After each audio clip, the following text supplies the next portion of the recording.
سورہ جن، سورت نمبر 72۔ شروع کرتا ہوں اللہ تعالیٰ کے نام سے جو بڑا مہربان نہایت رحم والا ہے۔ اے محمد صلی اللہ علیہ وآلہ وسلم، آپ کہہ دیں کہ مجھے وحی کی گئی ہے کہ جنوں کی ایک جماعت نے قرآن سنا اور کہا کہ ہم نے عجیب قرآن سنا ہے جو راہ راست کی طرف رہنمائی کرتا ہے، ہم اس پر ایمان لا چکے، اب ہم ہرگز کسی کو بھی اپنے رب کا شریک نہ بنائیں گے، اور بے شک ہمارے رب کی شان بڑی بلند ہے، نہ اس نے کسی کو اپنی بیوی بنایا ہے نہ بیٹا، اور یہ کہ ہم میں کا بے وقوف اللہ کے بارے میں خلاف حق باتیں کہا کرتا تھا، اور ہم تو یہی سمجھتے رہے کہ ناممکن ہے کہ انسان اور جنات اللہ پر جھوٹی باتیں لگائیں۔ بات یہ ہے کہ چند انسان بعض جنات سے پناہ طلب کیا کرتے تھے، جس سے جنات اپنی سرکشی میں اور بڑھ گئے، اور انسانوں نے بھی تم جنوں کی طرح گمان کر لیا تھا کہ اللہ کسی کو نہ بھیجے گا یا کسی کو دوبارہ زندہ نہ کرے گا، اور ہم نے آسمان کو ٹٹول کر دیکھا تو اسے سخت چوکیداروں اور سخت شعلوں سے پر پایا۔ اس سے پہلے ہم باتیں سننے کے لیے آسمان میں جگہ جگہ بیٹھ جایا کرتے تھے، اب جو بھی کان لگاتا ہے وہ ایک شعلے کو اپنی طاق میں پاتا ہے۔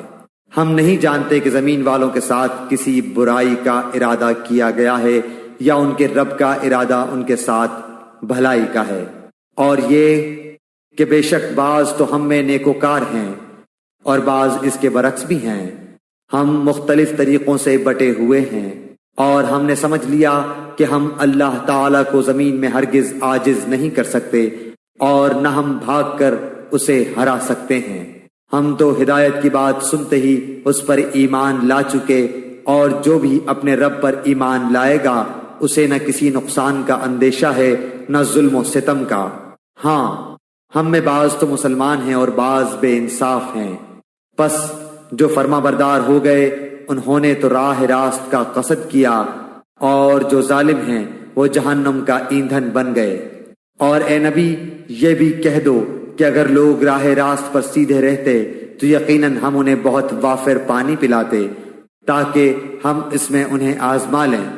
اور جو شخص اپنے پروردگار کے ذکر سے منہ پھیر لے گا تو اللہ تعالیٰ اسے سخت عذاب میں مبتلا کر دے گا۔ اور یہ کہ مسجدیں صرف اللہ ہی کے لیے خاص ہیں، پس اللہ تعالیٰ کے سوا کسی اور کو نہ پکارو۔ اور جب اللہ کا بندہ اس کی عبادت کے لیے کھڑا ہو تو قریب تھا کہ وہ بھیڑ کی بھیڑ بن کر اس پر پل پڑیں۔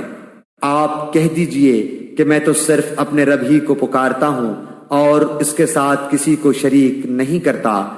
کہہ دیجئے کہ مجھے تمہارے کسی نفع نقصان کا اختیار نہیں۔ کہہ دیجئے کہ مجھے ہرگز کوئی اللہ سے بچا نہیں سکتا، اور میں ہرگز اس کے سوا کوئی جائے پناہ بھی نہیں پا سکتا۔